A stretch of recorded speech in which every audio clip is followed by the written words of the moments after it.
Hello, I am Dr. Kate Lindey. I am a social scientist and a coaching psychologist, and I am here to talk about the challenges of mothering a child who is considered neurodivergent. I also have a child who is considered neurodivergent, and perhaps some of the things that I will say are also relative for all of those of you who have children who are considered different and perhaps have an invisible difference.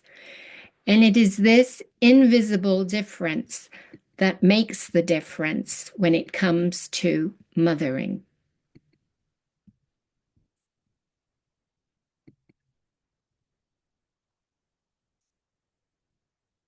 My research was done some years ago in the Swiss French area. And what I did was I talked to mothers about what they heard, what kind of messages were given to them that they found helpful or not.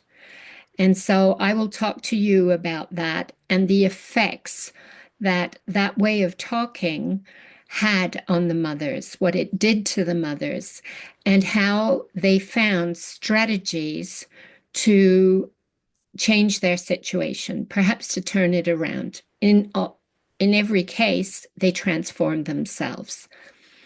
This evening or today, I have a lot of gratitude for various people who have helped me get this far, in particular at the École Internationale de Genève, the International School of Geneva, who contacted me and asked me to give this talk for Neurodiversity Week, and other people who along the way have helped me. And thank you also for listening to me. When we talk about what it means to be a mother, there are various ways of looking at it. But generally speaking, we say that to be a mother is to take upon oneself the responsibility of childcare, making its work a regular and substantial part of one's working life. And the demands of those responsible for mothering are one, to preserve their child's life, to protect, provide, attend, care for. Secondly, to nurture their child's emotional and intellectual growth. That will be to train them, to accompany them, to lead them, to shape them in a certain way. And thirdly, to ensure their child's social acceptability. And that is very often where it is difficult for those mothering children who are different, who are considered to be different, who have an invisible difference, because very often their behavior is not always what is considered socially acceptable. These different points come from the seminal book by Sarah Ruddick called Maternal Thinking Towards Politics of Peace, that came out in 1989 and was considered by the New York Times to be one of the most influential and important books published that year. Sarah Ruddick was trying to take away the gender difference in parenting and to say that anybody could be a mother. It really depends on taking upon the responsibility of childcare. There are so many books nowadays about parenthood, and one of the more recent ones that I have read is called All Joy and No Fun, and it's written by Jennifer Segal, Sr., and it's about how having children reshapes parents' lives and the sense of who they are. So no matter whether your child is considered different or not, parenting, mothering takes a lot of energy. But congratulations, you have made it this far, and I wonder how you did manage. And I also wonder what are some of the most unimaginable things you have found yourself doing since you became a mother or a father? And when was the last time someone praised you for your parenting skills? See, that is something that is very often missing when we have a child with an invisible difference. we are held responsible for that child. And if that child behaves in ways that are not socially acceptable, then we will most likely not receive any praise. Anyway, I'm sure that all of you have had some experience that you never thought that you would experience since you became a parent. Some of the paradoxes about motherhood come about because there are different discourses about what a mother should be able to do and what a mother should not be able to do. And two of them that are paradoxical are the one, mothers naturally know how to raise children. And that's a very, very old saying. And then in more recent times, only the experts know how to raise children. And one of the difficulties of that is that mothers do need the advice of experts. They do need to talk to professionals, whether they're in the medical field or in the educational field. But one of the things that experts need to bear in mind is that they exist because of the mother's needs. Neither know as much as each might wish. But one of the things that we see is that mothers are plagued by impossibly high expectations, trying to follow expert advice, and they develop intense anxiety and guilt. And children are harmed by parents' anxiety and guilt. So, some of the research into parents with development disorder shows that there are elevated levels of parental stress and distress experienced by parents raising children with development disorders or disabilities, such as autism spectrum disorder, ASD, attention deficit hyperactivity disorder, ADHD, or other learning disabilities. What these parents are facing that parents of neurotypical children face less are they are facing more challenging behavior, which they have to take care of. And they're also facing social challenges, such as lower social support, perceived or objectively measured, and stigmatizing attitudes from others owing to their child's behavior.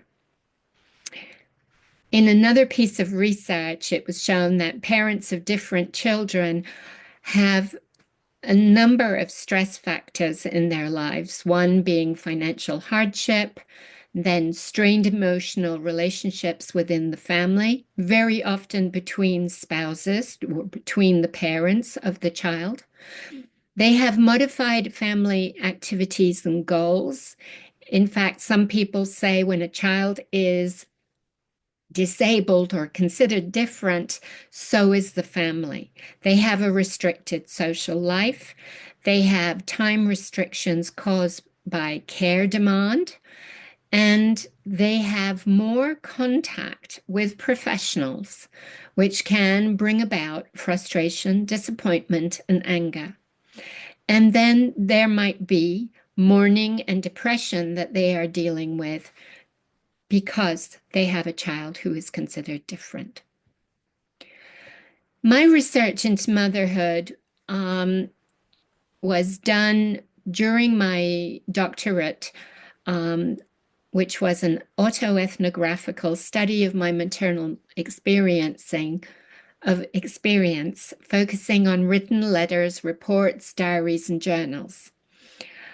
I'm a squirrel. I keep everything. So I had all of that information. One of the things that was really nice is that when I was expecting my first child, my son, my mother kept all the letters that I wrote to her about my experience. So it really did start before his birth that I could talk about my hopes and aspirations, perhaps some of my fears about becoming a mother.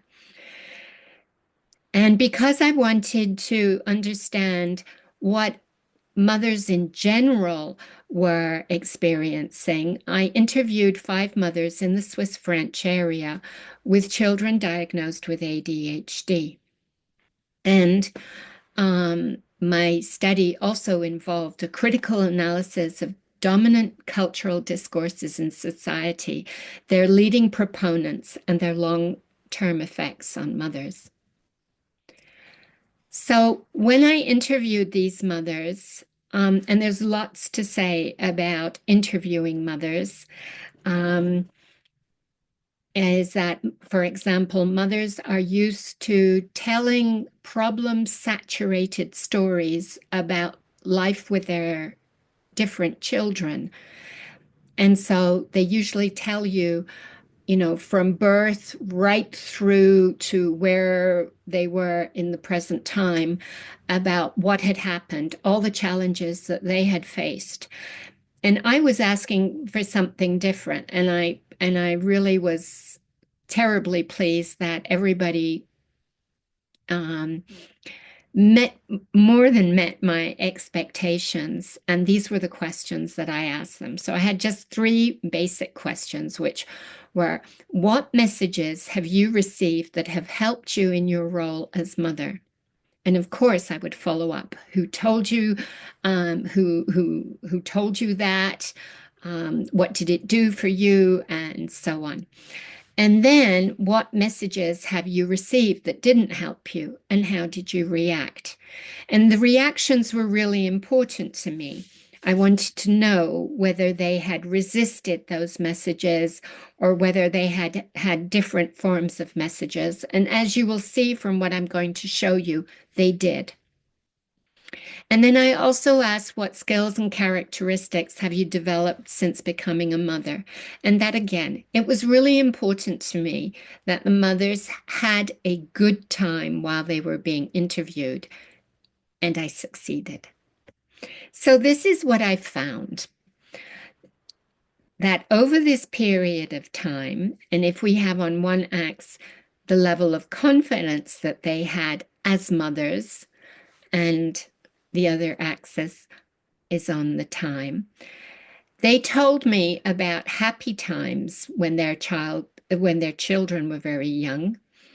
And then there came a time of surprise and worry. Surprise because people dared talk to them, dared tell them, dared give them certain messages. And then worry because as time went on and there were maybe more of those messages, they started to worry. And then guilt took a hold of them. Guilt took a hold of them and made them feel that they were doing something wrong. And we can go into what do we mean by guilt. But generally, we say that when somebody is guilty of something, it's because they did something wrong or they admitted they forgot to do something. And it's a social emotion. It has an advantage in that most people, when they have done something wrong or they've forgotten to do something, they will apologize. And that is sort of oil in the mechanism of social interactions. But what I found was that there was an increase of self-blame, that if their child wasn't behaving in ways that are socially acceptable, it was most probably something that they were doing wrong. And that didn't just come from themselves, that was told to them that, if they couldn't control their child, they were obviously a bad mother. And that developed into shame. And shame is really an all-encompassing sense of failure. It's not just one thing I've done wrong, but it's just that I'm a wrong person. And that would then very often spiral down, and the mothers would find themselves either burned out or depressed. And something happened. Something happened. Maybe they read up about ADHD or whatever it was, whatever learning difficulty their child had. But at some point, they would get fed up. They would get fed up and they would start blaming others. So things shifted. And then they developed, I would say, conscious strategies. They decided that they were going to do certain things, that certain things were important for them, and that they would put them in place. And then I found that there was a transformation. Now, I can't say that all of the five mothers, six if I include myself, were transformed by the time that I interviewed them. I do know two of them were not quite there. They were still at putting in place conscious strategies, defending their children, but they were still quite angry about what was going on or what was happening to them, and they hadn't quite got that. Now, one of the things I did find is that whether mother or father, the society is going to hold you responsible as a parent when your children get to, say, young adulthood. Society is going to ask you about the outcomes of your children. And this will happen to fathers as well as mothers. There'll be a conversation at the office where somebody will turn around to say a father and say, "So how is young Malcolm doing? You know, where is he at? Is he doing well at school? What are his favorite subjects? Is he playing sport? Is he on the football team? Where are you thinking of sending him to college? You know, what country will he go to, or what town will he go to? And maybe I can help you." Um, but in any case, that kind of conversation goes on both with mothers and with fathers. So society, that is the kind of message that I'm talking about when I talk of messages. And that comes from societal expectations, and that comes from dominant cultural discourses. So by the time your child is a young adult, society expects that your child has finished his or her education. The higher the degree for some, the better. That your child has got a job.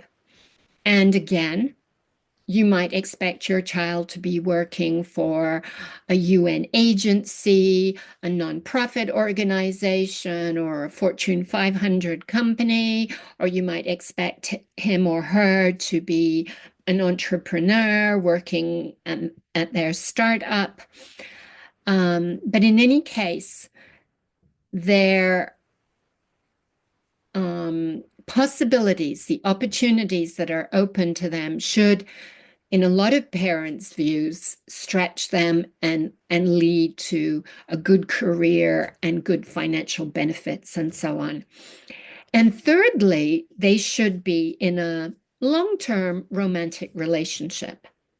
So those are the three expectations. Finish your schooling, get a good job, and have a long-term romantic relationship. And I'm going to add, and that's a little bit my funny sense of humor, and hopefully with somebody of the opposite sex, because we all want our children to be happy in life. And somehow that would be one of the criteria for happiness. So this is what the findings showed me, is that the mothers chose to tell me primarily about their encounters with medical and educational professionals, and then about those with other people outside their family. And there's a different study done by Susan Golombok, which showed that most difficulties encountered by families considered different are not intrafamilial, but rather tend to be external and determined by how they are perceived by the outside world. It can be said that it is the socio-cultural factors more than what happens within families that make a difference for children's well-being. In her book, she also states that what makes children most likely to thrive are warm, supportive, stable families, whatever their structure. So here we are. It's the reaction of the outside world, that is, the support by the wider community and the attitudes of the society in which they grow up, that plays such an important role for determining their well-being. I'm talking about children. I've also I've already said that parents' well-being is also going to have an impact on children's well-being. So I'm going to take you through these different stages, and I have just put up the text um, that the mothers that I transcribed from the interviews with the mothers. I just have to point out that the interviews were in French, and AI helped me to translate it. Now, so that might count for some of the language that is used or some of the way the sentences are written. But I didn't want to change it because it would have been, I might have been biased in the way that I changed it. So I left the text. Let me give you the time to read it.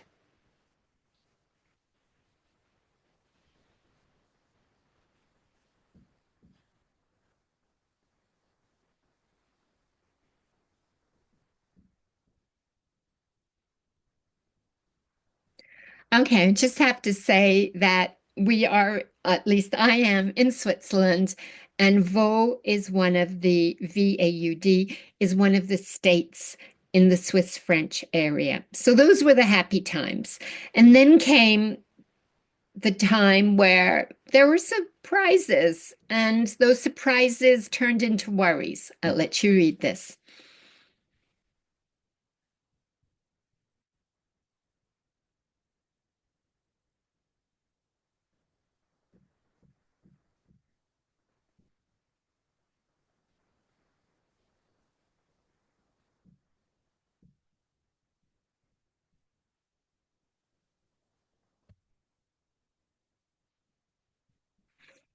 So, in one of the research articles that I found immensely helpful was one which is called Silence, Silence, Silent, Motherhood in the Margins.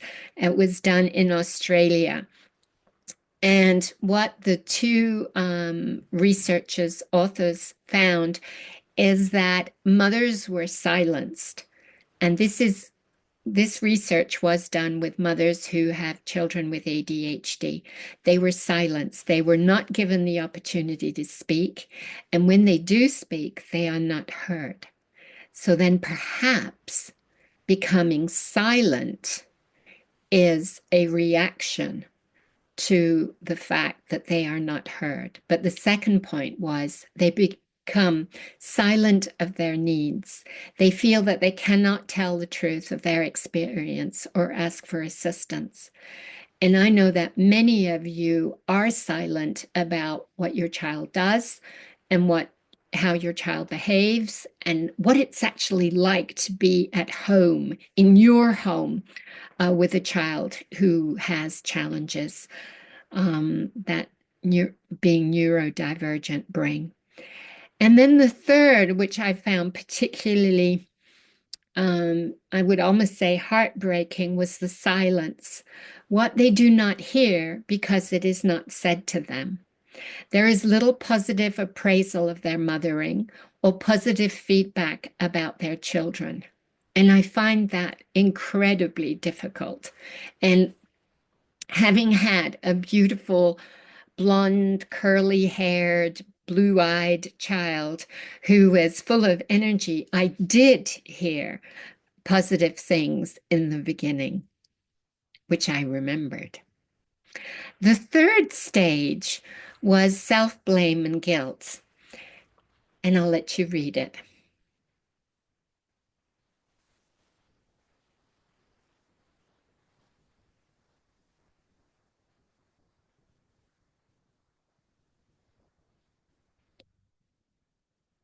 So, this is a stage very often where mothers do go and pick up the books off their shelves and read them and say, what is it that I'm doing wrong? Why is my child behaving like this? This is the time where mothers contact professionals, whether they're in the educational field or the medical field, and say, what is going on? And they have already internalized, or they are starting to internalize the fact that society holds mothers in particular responsible for the way their children behave. Mother guilt is a notion that is so pervasive in our culture that it's considered a natural component of motherhood. And I have mentioned this before, and I will say it again. Persistent guilt can result in a sense of ineffectiveness that impacts physical well-being, mental health, and the ability to be productive. Mothers, compared to fathers, experience vastly higher levels of guilt, even when both are equally responsible for childcare. Mothers experience guilt and more than likely shame, yet they use the word guilt. During my doctorate, I studied a lot about these two emotions, and I found it quite interesting that you may know that most psychological studies, research are done with like first or second year psychology students in Western universities. And in order to do some of the research studies that they were doing, they had to teach these students the difference between guilt and shame. So it's obvious that not everybody understands the difference. However, shame is again a social emotion, and what it makes us want to cover our faces, stop other people from looking at us. And so we leave, we avoid, we isolate ourselves. So I'll let you read what these mothers actually said.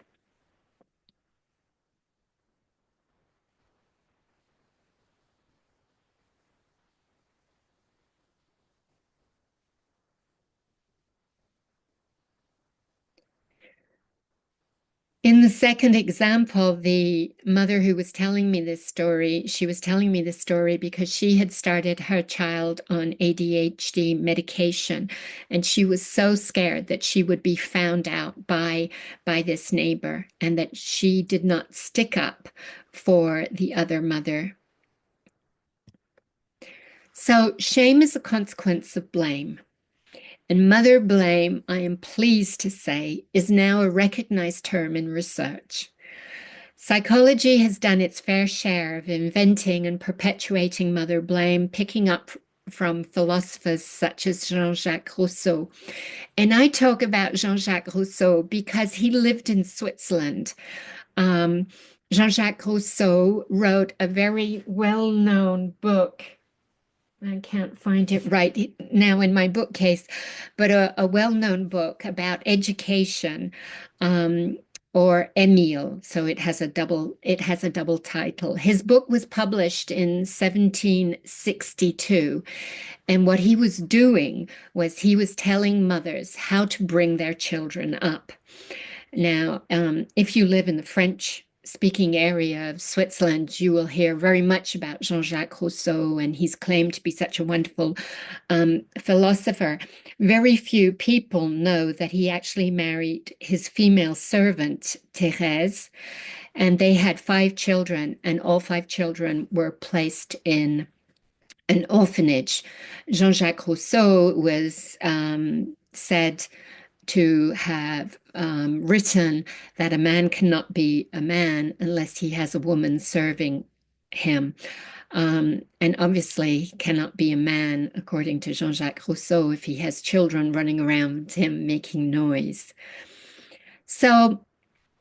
So much training for most psychotherapists involves so much mother blame. And I'm not the only person to say that. That comes from Paula J. Kaplan, an American doctor, psychiatrist, and researcher who has sadly passed. She wrote a book called Don't Blame Mother, and I do have that in my bookcase just there because it is one of my favorite books. So mother blame is ubiquitous, it's almost invisible, and it's taken for granted.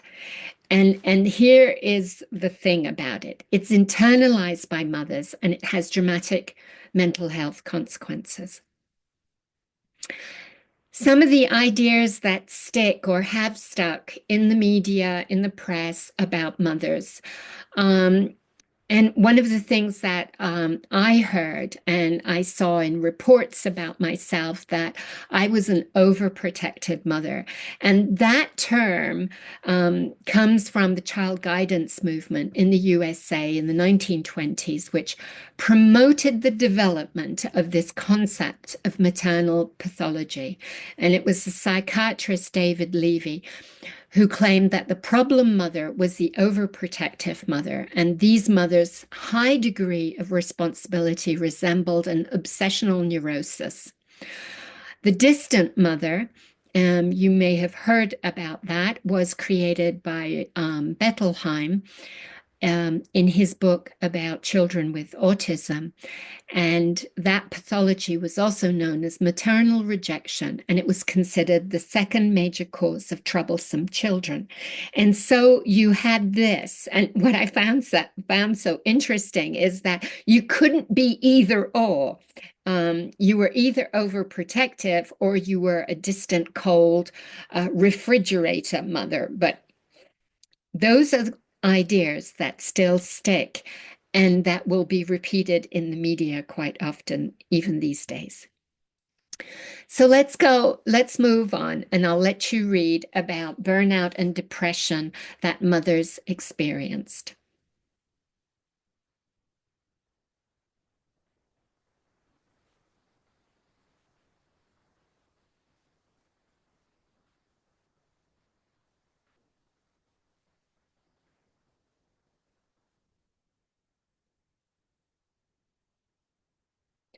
Now, very often mothers did not have, we're talking about them going to see the doctor. Sometimes they went to see the pediatrician to talk about their child because they felt that what they were experiencing was due to the way that the child was behaving. Sometimes they went just to see their GP and to talk to them about it. In a lot of cases, their children were not yet diagnosed with ADHD, but that wasn't necessarily a turning point. What the diagnosis of ADHD gave them was a sense of relief that it wasn't their fault that their child was behaving in ways that were not socially acceptable.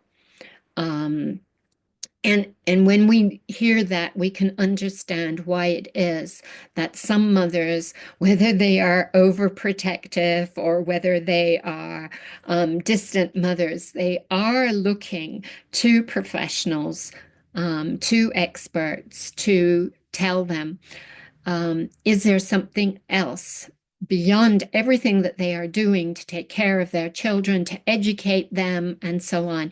Is there something else? And in a lot of instances, this is where the doctors would say, let's check your kid out for this. And so this could have led to this feeling of being fed up, of being blamed by other people, by professionals in their environment. But this is what they said.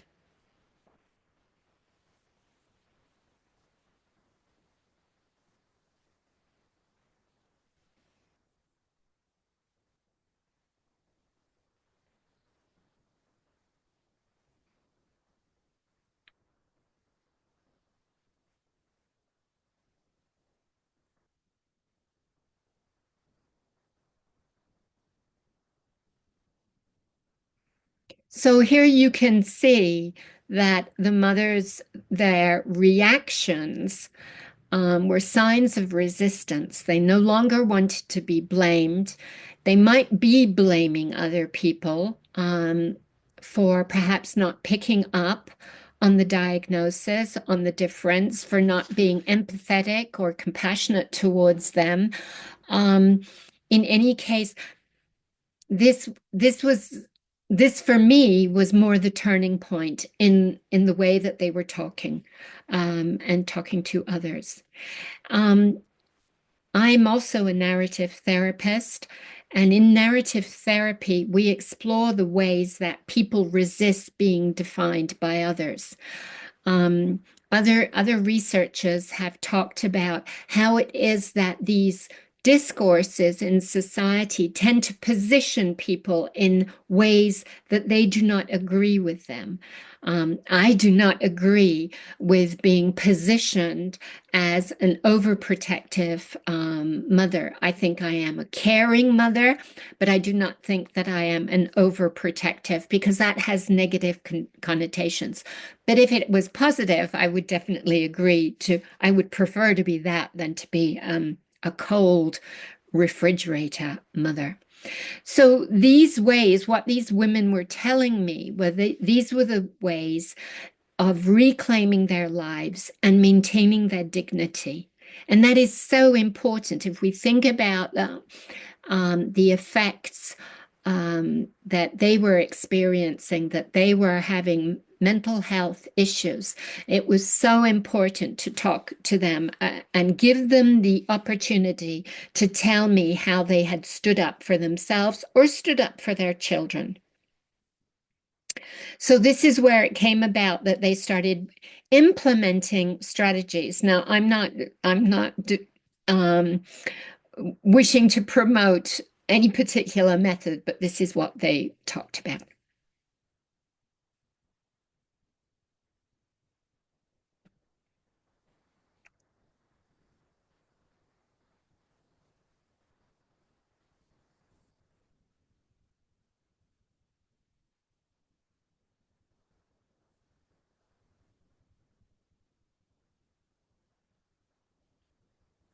So this is what Sarah Ruddick talks about when she talks about maternal thinking. You remember I talked about her as the person who gave the definition of motherhood and said that there are three demands in particular.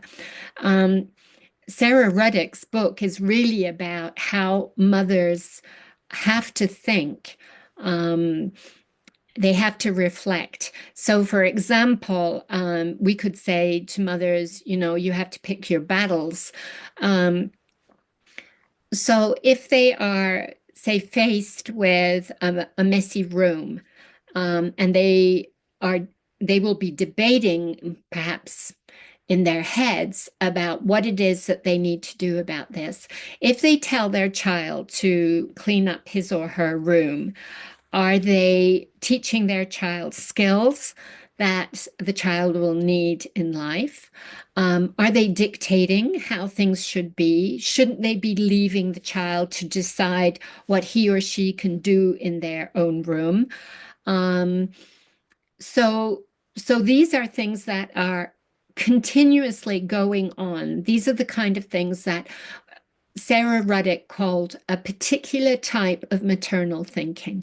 And this is what was happening with the mothers, that they were having to take all of this information, and in spite of sometimes being in emotional turmoil, they would have to decide what was right for them. And they looked for ideas. They went and talked to experts. They went to understand what they could do, whether it was like Mary Joe, and diet, nutrition, medication, or whatever it was, they were deciding what they thought was the right thing to do. And then came, I would say, as they started to do that and as they started to assert themselves, then came the transformation. And I'll let you read this.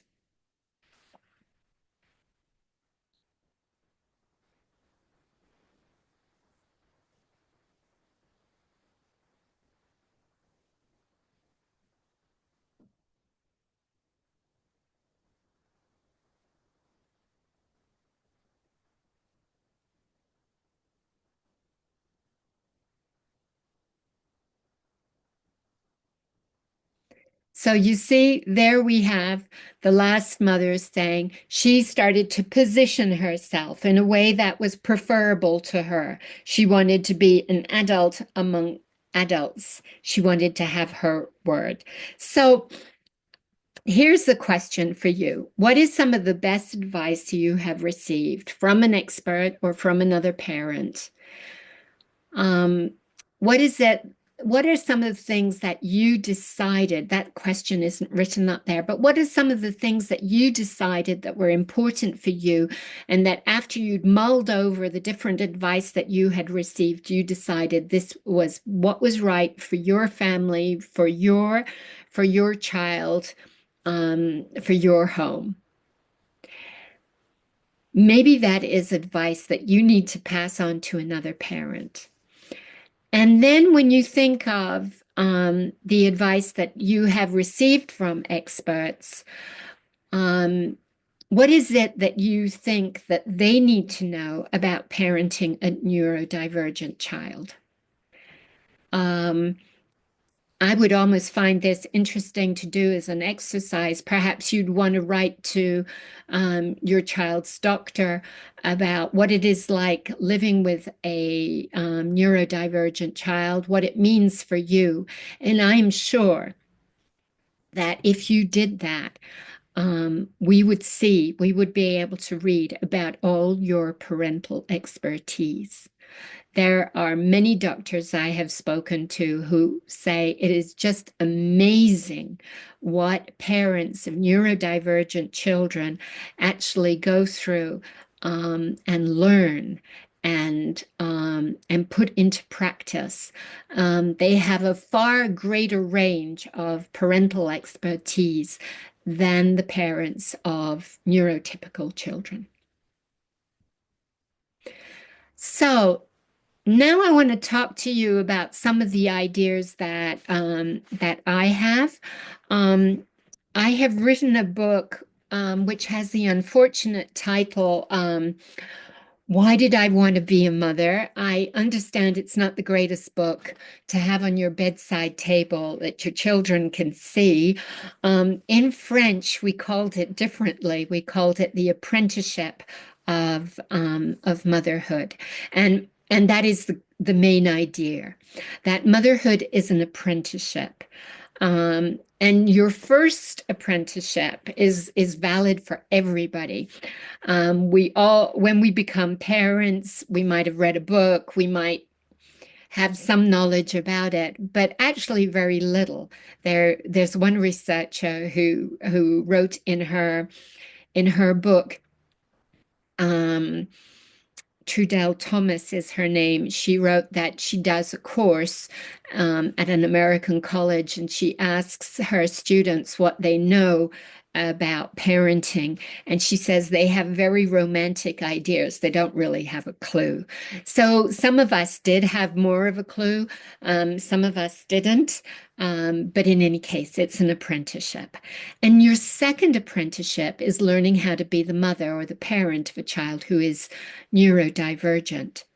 Um, and that is um, there are so many books, for example, about how to be a parent and parenting techniques for children who are considered different. There's all kinds of books out there. And again, I want to say my book is not about parenting techniques. It's about thinking through what is important to you, and developing those conscious strategies that you would like to. But here are some of the things that I use when I am working with mothers and fathers of children who are considered different. First of all, think through what is important.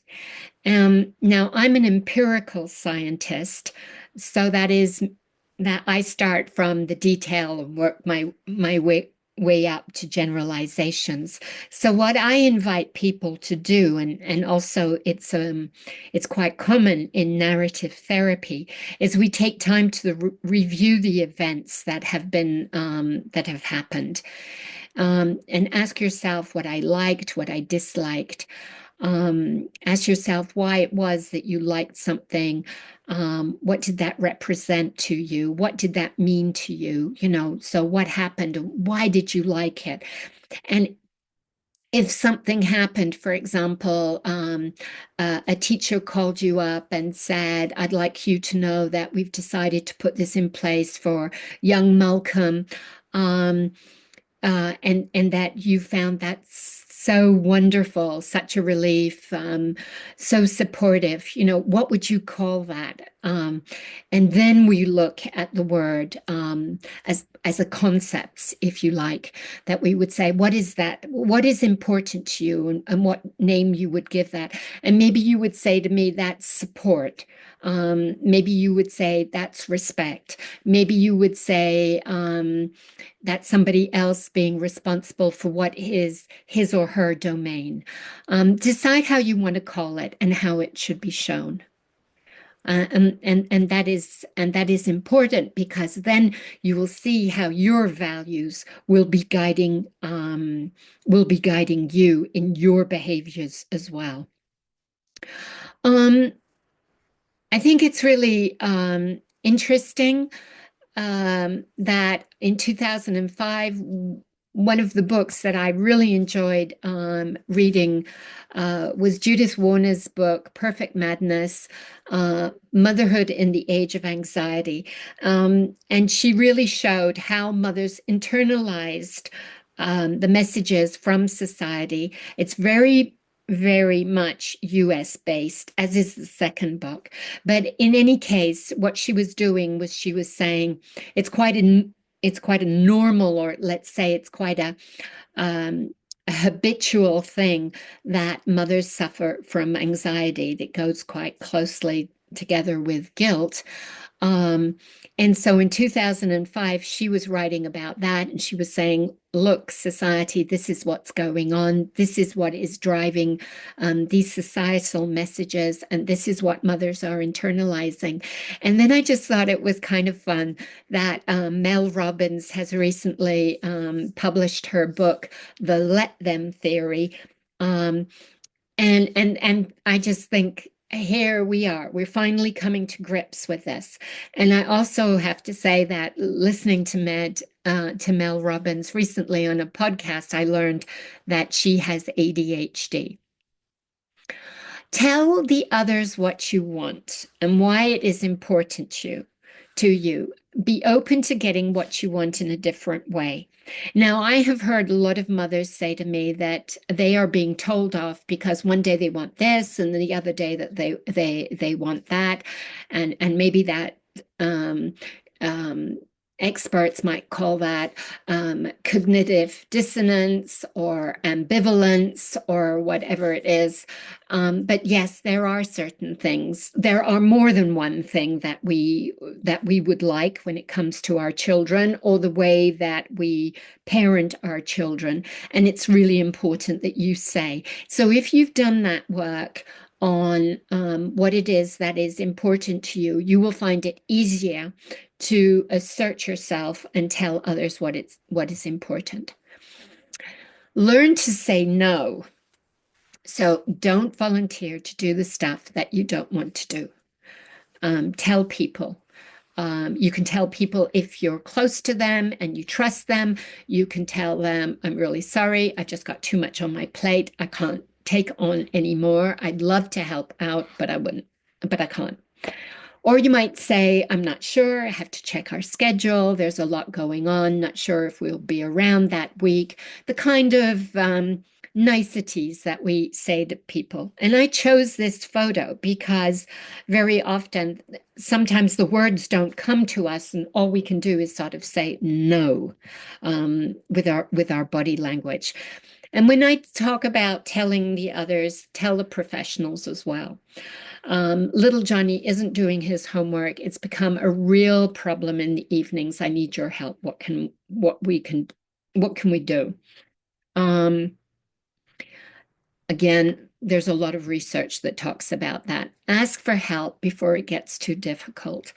When is too difficult, it usually means that we're feeling helpless, powerless, upset, and then we start beating ourselves up. So we need to ask for help before that. There is this whole idea when we talk and that I talk about a lot in my book. When we say that parenting or mothering is as natural as can be and that any mother can do it, what we're doing as a society is we're saying she doesn't need help. She should be able to do it all on her own.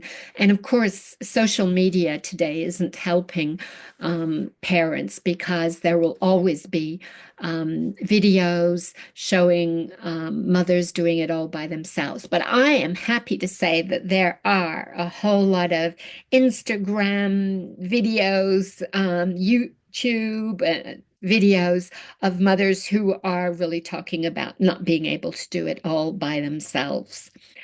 Ask the teachers for help with supporting your child. Um, Now, here's another thing. Trust your judgment. Listen to the various points of view. Um, I would also say listen to your body, listen to your intuition. Question the validity of what others say to you. Ask for proof. Now, I have a way of writing when I am confused, when I find that there are conflicting ideas. I write it all down, and I sort it out. And I then will come to a decision about what is right for me. I do not like being pushed into a corner and having to make snap decisions. I also give myself the right to change my mind. I think everybody has that right, especially when it concerns our well-being and the well-being of our children. Trust your judgment. Manage your emotions. It's okay to not be okay. Um, it's okay to have days when it all seems to be too much, and that you can also reach out to people, your loved ones, to help you. And some of the things that I find are useful for helping with negative emotions, one of the things is writing a gratitude journal. Um, and so you might want to do it 5 minutes at the end of the day or 5 minutes at the start of the day, whenever you feel it's right. You review what happened the day before and you note down the little things.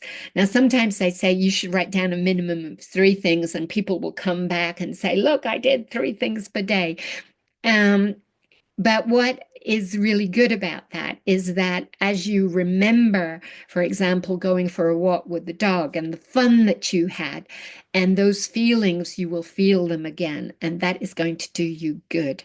There are other things you can do, like writing positive affirmations or writing a positive intention, what I'm going to enjoy the coming day, whatever it is, but really paying attention so that we balance out a lot of these negative feelings and negative self-talk with a more compassionate, kind voice in ourselves.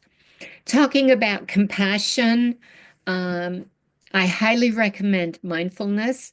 I know that there are a lot of people who have tried it, and some people will say to me, it doesn't work for me. I'm much better on a tennis court, or going for a run.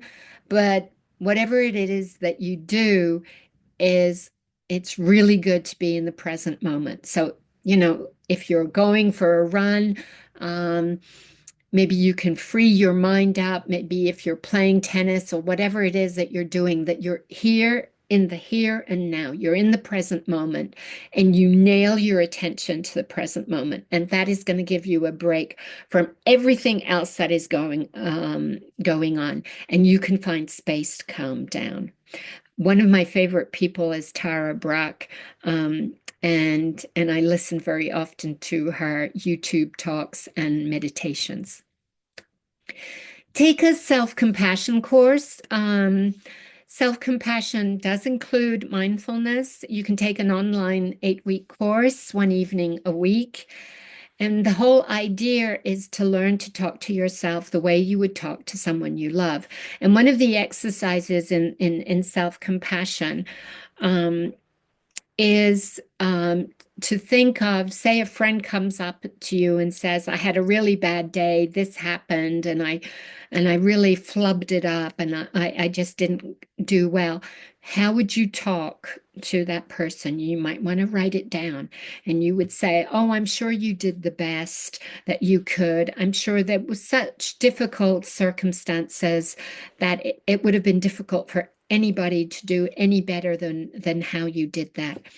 And then think of a day which went badly for yourself and how you managed to mess up something and how do you speak to yourself. And you must probably will find that you're not talking in a loving way to yourself. You're more likely to be saying, how could you have been so stupid? Why did you do that? Whatever happened that you had that crazy idea about doing that?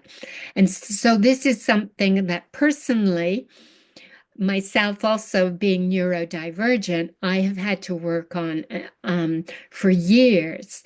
And I am lucky to say that I can do it to myself. So when things are going bad, and I would jump to berating myself, I can say, "Hey, you were doing as good as you could. You know, you will survive. You will be okay." And that is all about self-compassion. Oh, and please, this is for you professionals and for you parents, resist mother blame. Um, when I started doing my doctorate, I was really suffering from mother blame. In fact, the whole thing seemed to be a reaction against mother blame, and I read all kinds of research. Excuse me. Um, all kinds of research and books on the subject. So don't blame other mothers. We are all doing the best that we can. And sometimes I would say to people, would you talk to the father in the same way? Make people aware of the way that they are talking to you.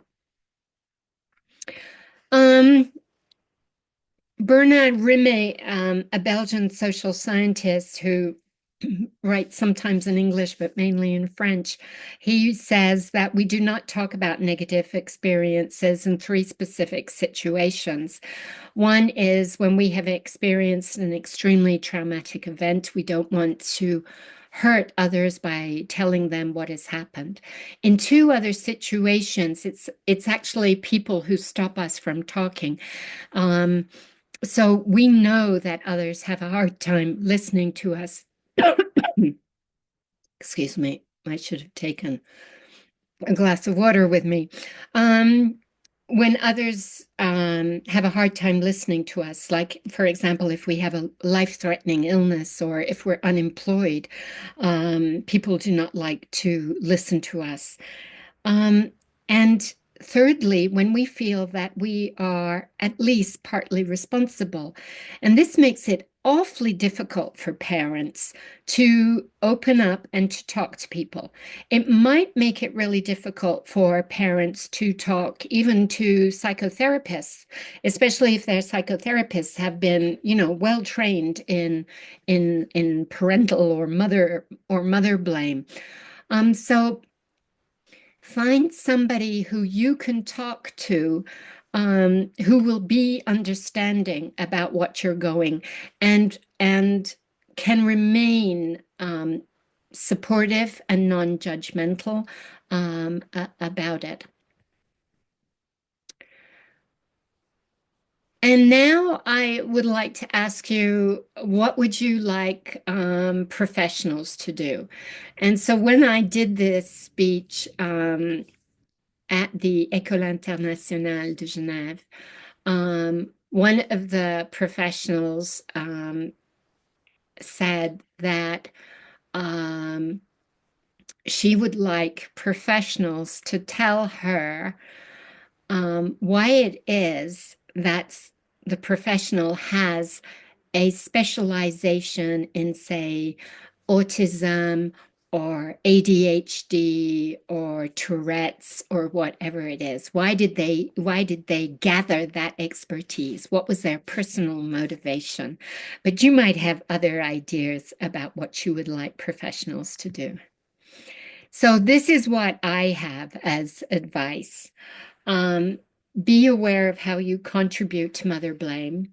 Question your theories about mothers. And there's a bit of jargon there. Deconstruct the theories. I actually do a course in French for professionals in how to accompany mothers in a narrative way. And one of the things that we do is we look at what did we learn and from whom about mothers? Where did those ideas come from? When you do talk to mothers, ask them what they are doing that is working. I found this over and over again, something that was missing. Mothers would be saying, I did this and I did this, and that didn't really work. And then before the professional would say, or let's say, instead of saying, oh, well, how did you come to that idea? Why did you decide to do that?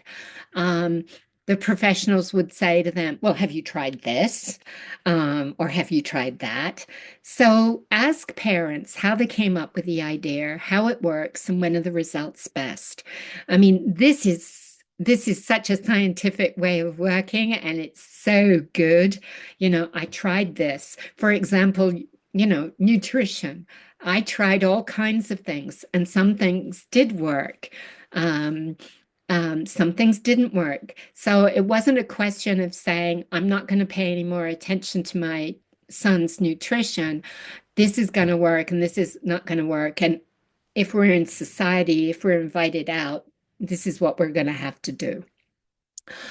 Don't disregard what mothers say they are doing by say, have you tried that? I've just said that, haven't I, without paying attention. Find something positive to say about the child and find something positive to say about all the effort the parent is putting in. We're in a high performance era. So many people talk about being paid for results, and it's not how much effort you put in, it's what results you got. But that's not quite fair when it comes to parenting. When there is so much effort being put in, that effort has to be recognized, it has to be validated. Because especially with parents with different children, because they do twice as much as other parents and they get much less credit. Thank you for listening to me. Here are my details. I do run workshops for mothers who have children who are considered different. I run them in English and in French, and you will find all about that at my website, drkatelindley.ch. It was a pleasure talking to you. I wish you all the best. As you know, I am deeply concerned about mothers' well-being, and you should be too. Thank you.